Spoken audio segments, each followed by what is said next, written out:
स्वास्थ्य चर्चा कार्यक्रम में श्रोताओं हमारे आज के मेहमान हैं डॉक्टर नवीन जोशी। डॉक्टर नवीन जोशी एसोसिएट प्रोफेसर हैं उत्तराखंड आयुर्वेद विश्वविद्यालय हर्रावाला देहरादून में, और आज आपसे बातचीत का विषय रहेगा सर्दी के मौसम में होने वाली स्वास्थ्य संबंधी व्याधियां।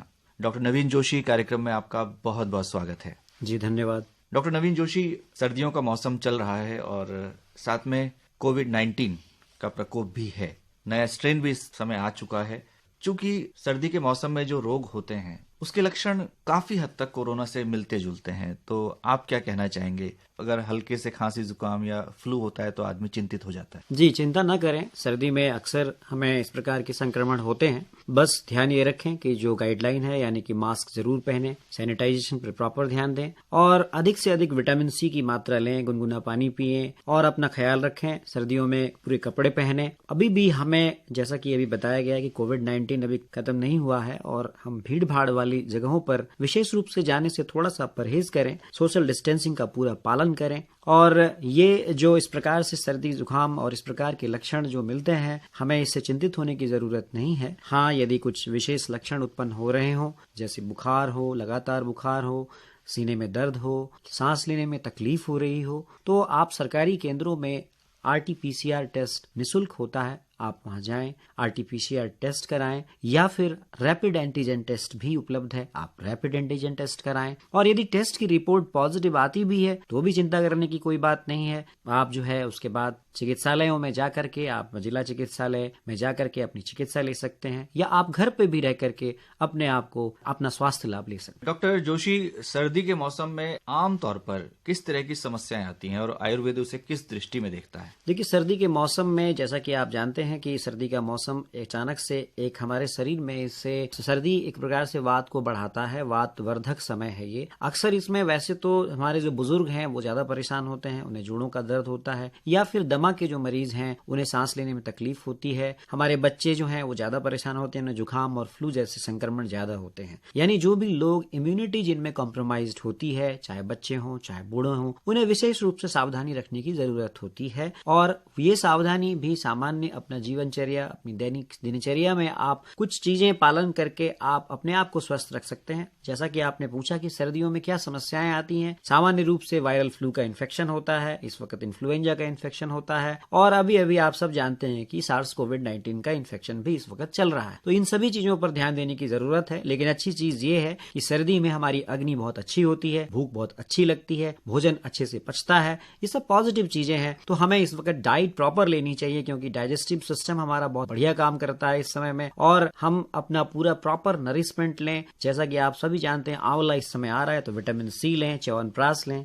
बिल्कुल सही कहा आपने कि इस समय हमारा खान पान बहुत अच्छा हो सकता है क्योंकि भूख अच्छी लगती है। तो हमारे श्रोताओं को बताएं डॉक्टर नवीन जोशी की किस तरह का खान पान होना चाहिए, क्योंकि इस समय फल और सब्जियां बहुतायत में मिल रही हैं। जी, फल और सब्जियां हमारे भोजन का प्रॉपरली एक डाइट प्लान में होना चाहिए। चाहे अभी आप देखिए तो आपको विटामिन सी से प्रचुर मात्रा में लवरेज फल, सिट्रस फ्रूट्स बहुत बाजार में आ रहे हैं, किन्नू है, संतरा है, आप इनका सेवन कर सकते हैं। आंवला बहुत अभी उपलब्ध है, आप आंवले का सेवन कर सकते हैं। इसी प्रकार जो भी इस वक्त मौसमी ताजे फल हैं वो आप अपने आहार में जरूर सेवन करें। आप जैसा कि अभी मकर संक्रांति का समय है तो अब जो है वो धीरे धीरे तिल तिल करके जो है वो दिन जो है वो बड़े होंगे। आज हम इस वक्त तिल के आहार का सेवन करते हैं तो निश्चित है कि ये भी हमारे शरीर में गुरुता बढ़ाता है, और आगे से थोड़ा सा आज के दिन के बाद आप हल्का भोजन जरूर लें, भोजन को हल्का करें। डॉक्टर नवीन जोशी, जब लॉकडाउन अब खुल गया है और सभी गतिविधियां पहले जैसी ही लगभग हो गई हैं, व्यक्ति बाहर भी जाता है और सर्दी का मौसम है,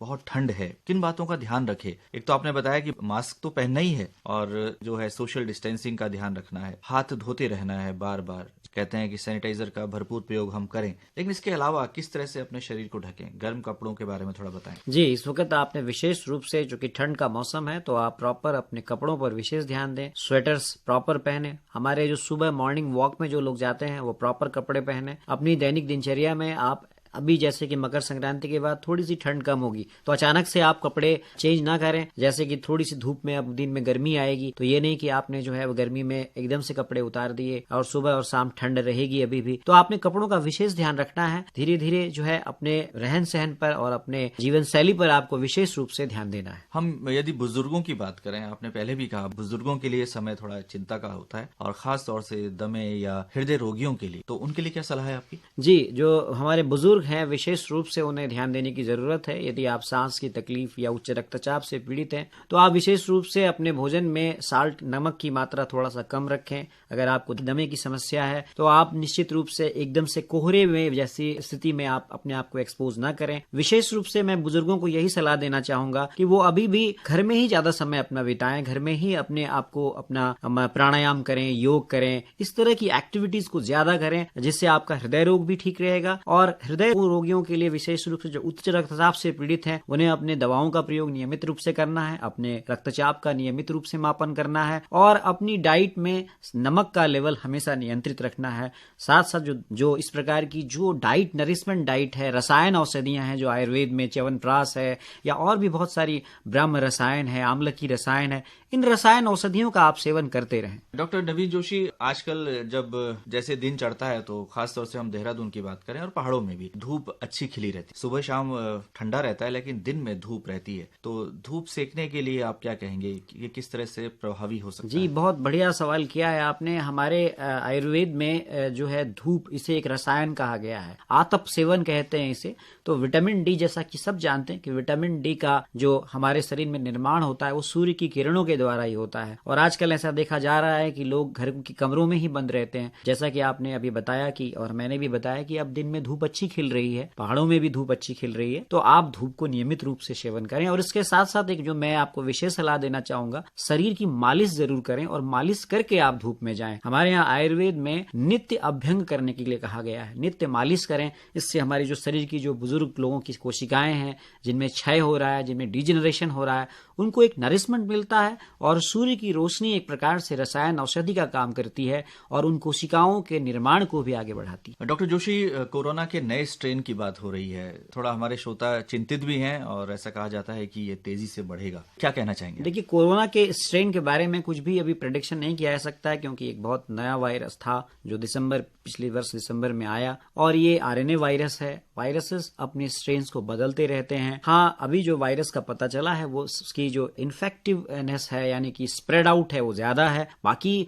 उसमें कोई ऐसी घातकता नहीं है। और हमारे सरकार ने पहले ही उसके लिए कदम उठा लिए हैं, ये स्ट्रेन भारत में ना जाए। विशेष रूप से आपने देखा होगा उन देशों से फ्लाइट्स को रोका गया कुछ, और इस पर विशेष रूप से सरकार की नजर है। ऐसे लोगों को विशेष रूप से उनके आरटीपीसीआर टेस्ट किए जा रहे हैं और उस स्ट्रेन को मिलाया जा रहा है पुणे में स्थित वायरल लेबोरेटरी से कि वही वो स्ट्रेन लेके तो नहीं आ रहे हैं। इसलिए स्ट्रेन से घबराने की जरूरत नहीं है। बस हमें वही चीज जो आपने सबसे पहले बताई कि जो हमने पूरी लॉकडाउन में जिन नियमों का पालन किया उनको हमें लिबर्टी देने के बाद भी हमने उन नियमों का पालन करना जरूरी है। 16 जनवरी से कोरोना का वैक्सीन भी लगना आरंभ होगा संपूर्ण देश में। इस वैक्सीन के बारे में भी धारणाएं हो सकती हैं, आप क्या कहना चाहेंगे? जी, वैक्सीन चूंकि पूरे भारत सरकार और दुनिया कई देशों की सरकारों ने वैक्सीन पे काम किया और अच्छी बात है कि इसके वैक्सीन को लाया गया है, वैक्सीन के ट्रायल भी हुए हैं। और वैक्सीन सभी जानते हैं कि वैक्सीन हमें प्रोटेक्शन देती है, हमें एक प्रकार से सुरक्षा कवच देती है जो हमारे शरीर को एक अलर्ट मोड में रखती है। बस हमें ध्यान ये रखना है कि हम वैक्सीन, सरकार की तरफ से वैक्सीन हमें उपलब्ध होने जा रहा है, हमें वैक्सीन लगवा लेना चाहिए। और साथ साथ बस ये ध्यान रखें कि वैक्सीन लगाने के बाद भी हमें ये बात हमेशा ध्यान रखनी है कि वैक्सीन प्रिवेंशन है, वैक्सीन इलाज नहीं है। तो अभी कोई इलाज नहीं है, इसीलिए कोई ढिलाई बरतने की जरूरत नहीं है। हमें इससे 2 गज दूरी जो है और मास्क है जरूरी, ये फार्मूला हमें जरूर फॉलो करना है। कुछ लोग ये भी कहते हुए सुने गए हैं कि वैक्सीन के बाद मास्क की क्या जरूरत है? देखिए, मास्क और वैक्सीन का कोई आपस में संबंध नहीं है। जैसा कि आप सब जानते हैं कि वैक्सीन में उन्हीं वायरसेस को एक इस प्रकार के फॉर्म में डाला जाता है जो किसी प्रकार से भी संक्रमण नहीं कर सकते, बॉडी को अलर्ट मोड में रखते हैं। यानी वैक्सीन एक तरह से हमारे शरीर में एक अलर्ट मोड में उसके अगेंस्ट एंटीबॉडीज को डेवलप कर देती है जिससे हमें संक्रमण ना हो पाए। एक प्रकार से वो हमें तैयार करती है, एक शील्ड देती है। लेकिन यदि हम वायरस के संक्रमण के एक्सपोजर में जाएंगे, बार बार जाएंगे, तो हो सकता है कि वैक्सीन लगाने के बाद भी आप पुनः संक्रमित हो जाएं।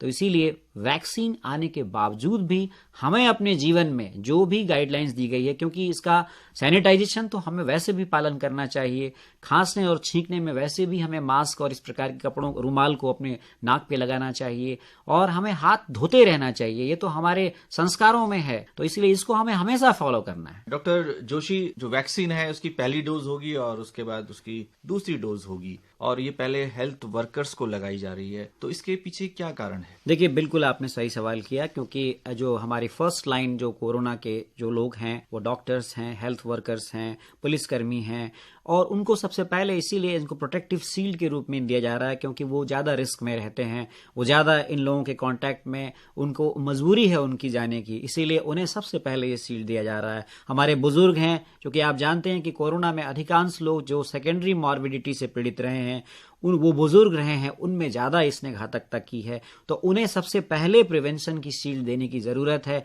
इसीलिए सरकार ने उन प्रथम पंक्ति के लोग, स्वास्थ्य कर्मियों, पुलिसकर्मियों और तमाम सारे लोगों को, चिकित्सकों को पहले ये वैक्सीन लगाने का निर्णय लिया है। बहुत अच्छा है, हमारे बुजुर्गों को भी ये सबसे पहले लगाया जाएगा। धीरे धीरे ये सभी, इसमें सबको ये वैक्सीन उपलब्ध होगी।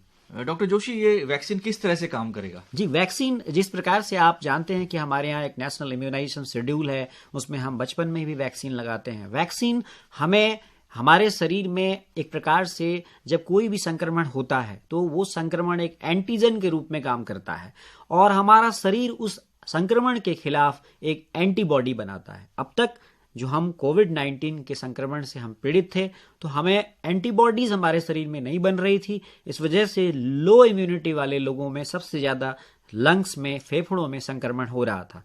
जब ये वैक्सीन लग जाएगी, हालांकि अभी इस पे बहुत कुछ बाद में भी पता चलेगा कि इसका कितनी एफिकेसी है, लेकिन जब ये वैक्सीन लग जाएगी तो ऐसा माना जाता है, ऐसा शोध बता रहे हैं कि इस वैक्सीन के लगाने के बाद हमारे शरीर में उस कोविड-19 के अगेंस्ट जो स्ट्रेन है जिसके लिए वैक्सीन बनाई गई है उसके अगेंस्ट एंटीबॉडीज आ जाएंगी और उसके बाद यदि ये वायरस आपको इन्फेक्ट भी करता है तो हमारे शरीर में एंटीबॉडीज रहेगी, वो एंटीबॉडीज उससे मुकाबला करके उसको बाहर कर दे। डॉक्टर नवीन जोशी, बड़े विस्तार से आपने इस वैक्सीन के बारे में, इस कार्यक्रम के बारे में जानकारी दी और बताया कि घबराने की कोई जरूरत नहीं है। तो अंत में हमारे श्रोताओं से क्या कहना चाहेंगे कि हम सर्दी से होने वाली जो स्वास्थ्य संबंधी व्याधियां हैं उनसे बचे रहें? देखिए, सर्दी से, जुकाम से या स्वास्थ्य संबंधी समस्याएं जो इस वक्त दमा होता है या न्यूमोनिया जैसे संक्रमण होते हैं, इन सब से बचने के लिए पहली चीज हमने यही ध्यान रखना है कि कोई भी व्यक्ति यदि इस प्रकार से स्नीजिंग या खांसी या जुकाम से पीड़ित है तो विशेष रूप से ध्यान रखें कि उससे एक दूरी बनाएं। यदि आप इस प्रकार किसी से लक्षण से पीड़ित हैं तो आप मास्क जरूर पहनें, आपको मास्क पहनना बहुत जरूरी है। और साथ साथ ये भी ध्यान रखें कि यदि आपको ऐसे कोई बुखार या इस प्रकार के लक्षण आते हैं तो आप स्वयं को आइसोलेट करें, गुनगुने पानी का सेवन करें, आप जो है विटामिन सी प्रॉपर लें। यदि कोई इस प्रकार के लक्षण बहुत ज्यादा उत्पन्न हो रहे हैं तो आप आसपास के अपने चिकित्सालय में जाएं और चिकित्सकीय परामर्श लें, ये बहुत आवश्यक है। डॉक्टर नवीन जोशी, आज आप हमारे स्टूडियोज में आए और आपने बहुत ही महत्वपूर्ण जानकारी हमारे श्रोताओं के साथ साझा की। आपका बहुत बहुत